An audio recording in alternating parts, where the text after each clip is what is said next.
போட்டித் தேர்வாளர்கள் அனைவருக்கும் வணக்கம். Welcome back to winner choice IIS academy. இந்த செஷனில் நம்ம 12 ஐந்தாண்டு திட்டங்கள் பற்றி பார்த்துட்ருக்குறோம். முதல் 3 ஐந்தாண்டு திட்டங்களும் திட்ட விடுமுறை 3 வருஷம் போட்டாங்க இல்லையா, அந்த ரெண்டுமே லாஸ்ட் செஷனில் பார்த்துருந்தோம்.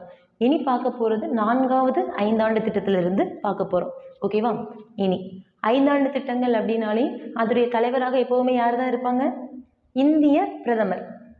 ஸோ முதல் 3 ஐந்தாண்டு திட்டங்களுக்கு ஜவஹர்லால் நேரு இருந்தாங்க இல்லையா, அவங்களுடைய மறைவுக்கு அப்புறமா லால் பகதூர் சாஸ்திரி வராங்க. அவங்களும் 1 வருஷம் தான் இருக்கிறாங்க. உடனே யார் வரா? இந்திரா காந்தி அம்மையார் வராங்க. ஸோ இந்த சிச்சுவேஷனில் இந்திரா காந்தி அம்மையார் வரும்போது, பிரைம் மினிஸ்டராக வரும்போது நம்ம நாடு எப்படி இருந்தது அப்படின்னா, உணவு தேவைக்காக கூட நம்ம பிற நாடுகளை சார்ந்து தான் இருந்தோம். பிற நாடுகள்லேருந்து தான் இறக்குமதி பண்ணிட்டு இருந்தோம். குறிப்பாக இந்த வீட், கோதுமைலாம் யார்கிட்டருந்து வாங்கிட்டு இருந்தோம்? அமெரிக்காட்டிருந்து வாங்கிட்டு இருந்தோம். ஸோ இந்த மாதிரி ஒரு விஷயம் இருக்கும்போது பாகிஸ்தானுக்கும் நமக்கு சண்டை வர்றதுனால அமெரிக்கா என்ன பண்ணிட்டாங்க, நாங்கள் உங்களுக்கு இனி தரமாட்டோம், எங்களோட தேவைக்கு இங்கே இல்லை, அந்த மாதிரி கொஞ்சம் நம்மகிட்ட கொஞ்சம் மிஸ்மேட்ச் ஆகி போனாங்க. ஸோ இந்த மாதிரி சிச்சுவேஷனில் இந்திரா காந்தி சொன்னாங்க, இந்த 5 வருஷத்தில் கண்டிப்பாக நம்ம என்ன பண்ணணும்? தன்னிறைவு அடையணும். உணவு தேவையாக இருக்கட்டும், தொழில்நுட்பமாக இருக்கட்டும், எதுவாக இருந்தாலும் நம்ம தன்னிறைவு அடையணும், இன்னொரு நாடை சார்ந்து இருக்கக்கூடாது அப்படின்னு நினச்சாங்க. ஸோ அவங்க என்னெல்லாம் கொண்டு வந்தாங்க, அவங்களுடைய அந்த 3 ஐந்தாண்டு திட்டங்களில் என்னெல்லாம் கொண்டு வந்தாங்க அப்படின்னு இந்த செஷனில் பார்க்கலாம். ஓகேவா? ஸோ ஃபர்ஸ்ட் 4வது ஐந்தாண்டு திட்டம் எந்த வருஷம் வந்தது? 1969 1974 வரைக்கும். நமக்கு தெரியும் எதையெல்லாம் சக்ஸஸ் ஆச்சுது 12 ஐந்தாண்டு திட்டங்களில். 1, 5, 6, 7, 8 இது எல்லாமே என்னதான்? ஃபெயிலியர் தான் இல்லையா? ஸோ 4வது ஐந்தாண்டு திட்டம் ஃபெயிலியர் தான். அதோட டார்கெட் என்ன ஃபிக்ஸ் பண்ணியிருந்தாங்க? 5.7%. ஆனால் என்னதான் ஈல்டு கிடைச்சது? 3.3% தான். இதோடைய தலைமை இந்திரா காந்தி அம்மையார் நமக்கு தெரியும். இதோட ஐடியா, இதோடைய திட்ட வரைவு யார் பண்ணி கொடுத்தாங்க அப்படின்னா Ashok Rudra and Alan S Manne. யாரெல்லாம்? Ashok Rudra and Alan S Manne. நம்ம ஃபஸ்ட்டே பார்த்த மாதிரி நம்மளுடைய நோக்கம் என்னவா இருந்தது? தற்சார்பு அடையணும். முக்கியமாக உணவு தானிய உற்பத்தியில் தற்சார்பு அடையணும். செல்ஃப் ரிலையன்ஸாக இருக்கணும், யாரையும் சார்ந்து இருக்கக்கூடாது. ஸோ இதுதான் நம்மளுடைய மேஜர் நோக்கமாக இருந்தது. ஓகேவா? அந்த நோக்கத்தை அவங்க எப்படி சக்ஸஸ் பண்ணாங்க, எப்படி அட்டைன் பண்ணாங்க அப்படின்னா பசுமை புரட்சி அப்படிங்கிற ஒரு விஷயம் மூலமாக. Green revolution. Who is the father of green revolution? MS Swaminathan. And அவருக்கு ஒரு அசிஸ்டன்ட் இருந்தார், G சுப்பிரமணியன் அப்படின்னு சொல்லிட்டு. இவங்க 2 பேரோட கடுமையான உழைப்பால் என்ன ஆயிடுச்சு? பசுமை புரட்சி அப்படிங்கிற ஒரு விஷயம் கொண்டு வந்தோம். புதிய ரகமான விதைகள் பயிரிடப்பட்டது அண்ட் உரங்கள் யூஸ் பண்ணாங்க.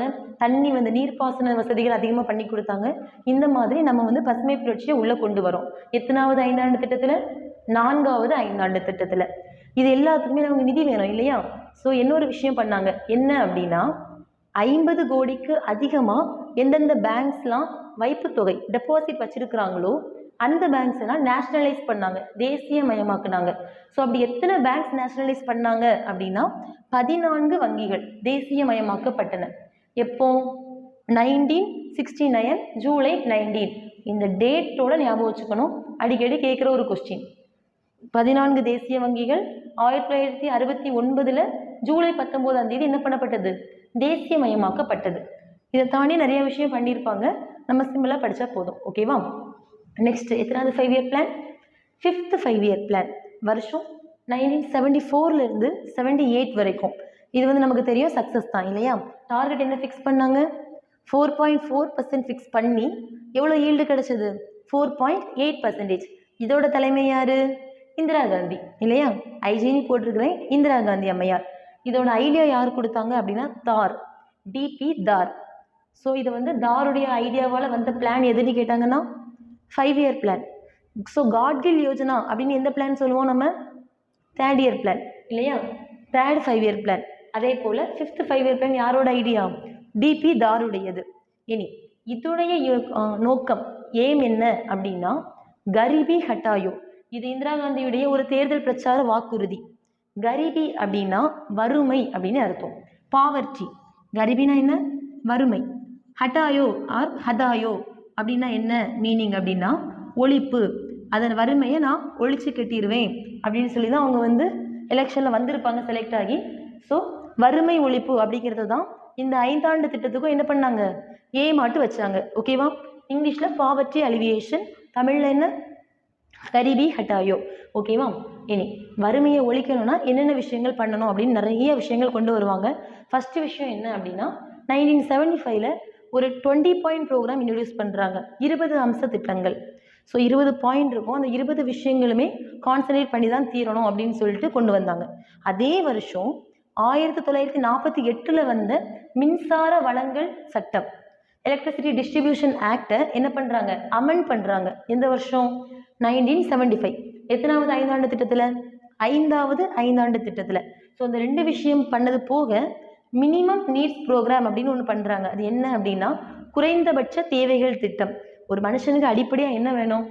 இடம் வேணும், தங்குறதுக்கு வீடு வேணும், சாப்பாடு வேணும். ஸோ இந்த மாதிரி விஷயங்கள் இல்லையா, இந்த அடிப்படை வசதிகளையாவது நம்ம செஞ்சு கொடுக்கணும் அப்படின்னு சொல்லிட்டு குறைந்தபட்ச தேவைகள் திட்டம், மினிமம் நீட்ஸ் ப்ரோக்ராம், ஷார்ட்டாக என்ன சொல்லுவாங்க, MNP, இது கொண்டு வராங்க. ஓகேவா? இந்த திட்டம் ஆக்சுவலாக 5 வருஷம் நடந்திருக்கணும். ஆனால் எவ்வளோ வருஷம் தான் நடந்திருக்குது? 78 வரைக்கும் நடந்திருக்குது. 75, 76, 77, 78, 4 வருஷத்தோடு என்ன ஆயிடுச்சு? முடிஞ்சு போச்சு இல்லையா? அது ஏன் அப்படின்னா இவங்களுடைய ஆட்சி மாறுது. ஆட்சி மாறி முதல்ல காங்கிரஸ் அல்லாத ஒரு கட்சி ஆட்சி அமைக்குது. அதோடைய தலைவராக இந்திய பிரதமராக திரு மொரார்ஜி தேசாய் அவர்கள் வராங்க. ஸோ அவர் வந்ததுக்கு அப்புறமா ஒரு மாற்றம் கொண்டு வராரு. அது என்ன அப்படின்னு பார்க்கலாம். ஸோ மொரார்ஜி தேசாய்க்கு 2-3 சிறப்புகள் உண்டு. இவங்க இந்திரா காந்தி பீரியடில் இந்திரா காந்தியுடைய ஃபினான்ஸ் மினிஸ்டராக இருந்திருப்பாரு.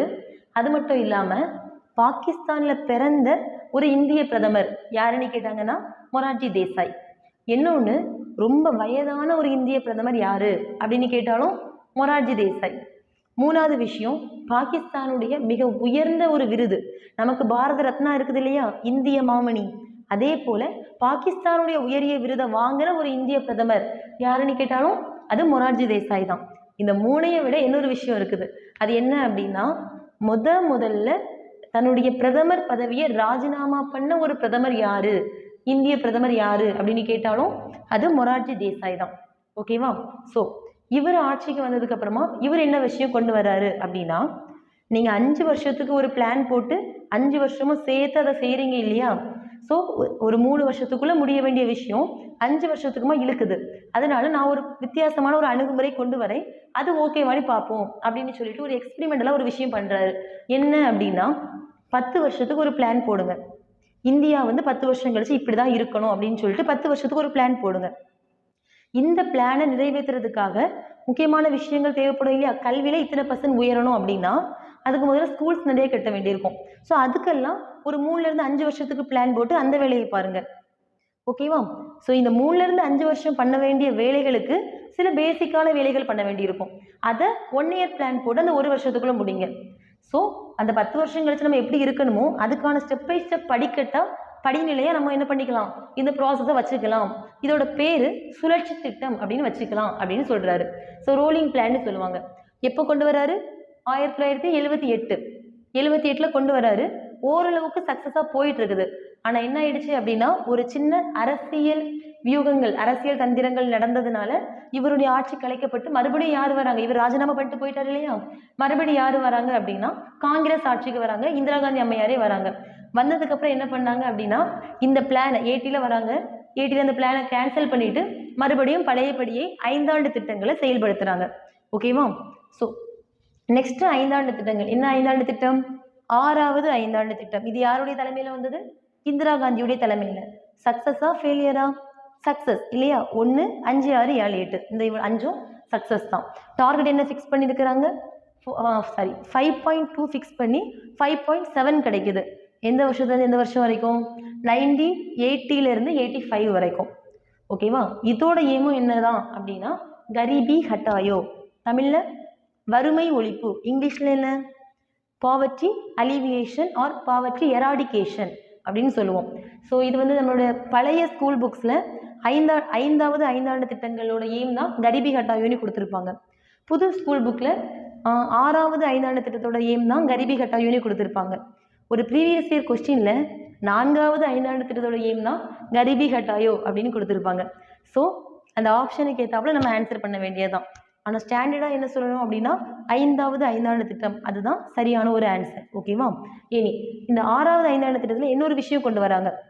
நம்ம செல்ஃப் ரிலையன்ஸாக இருக்கணும், யாரையும் சார்ந்து இருக்காமல் சுயசார்பாக இருக்கணும்.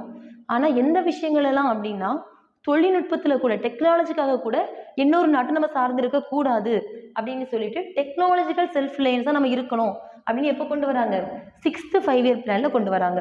இதுதான் அதனுடைய முக்கியமான எய்ம். ஓகேவா? அடுத்தது என்ன அப்படின்னா இதில் என்ன பண்ணாங்க அப்படின்னா ஆக்சுவலாக நம்ம ஏன் அடிமைப்பட்டோம்? வணிகம் பண்ணுறேன் அப்படிங்கிற பேரில் தான் என்ன பண்ணாங்க, நம்மளை கொஞ்சம் கொஞ்சமாக ரூல் பண்ண ஆரம்பித்தாங்க இல்லையா? அதனால வெளிநாட்டு கம்பெனிஸ் எல்லாம் நம்ம என்ன பண்ணல ஸ்டார்டிங்கில் அப்படின்னா உள்ளே விடலை. ரொம்ப யோசிப்போம். அவங்க உள்ளே வரணும்னா லைசன்ஸ் நம்மகிட்ட வாங்கணும். அந்த லைசன்ஸை வாங்குறதுக்குள்ள ப்ரொசீஜரை பார்த்துட்டே நாங்கள் யாருமே இந்தியாவில் தொழில் பண்ண மாட்டோம், போயிட்டு வரோம்னு சொல்லிட்டு போயிடுவாங்க. அந்த அளவுக்கு ரொம்ப ஸ்ட்ரிக்டாக பிடிச்சோம். ஸோ இந்த டைமில் என்ன பண்ணாங்க அப்படின்னா வெளிநாட்டு கம்பெனிஸ் வரட்டும், ஒரு கரெக்டான செலக்டிவான வெளிநாட்டு கம்பெனிஸ் வரட்டும், நம்ம அந்த லைசன்ஸ் கொடுக்குற ப்ராசஸை என்ன பண்ணலாம், கொஞ்சம் லிபரலாக விடலாம் அப்படின்னு சொல்லிட்டு முடிவெடுத்தாங்க. இதை தான் என்ன சொல்லுவாங்க அப்படின்னா லிபரலைசேஷன்.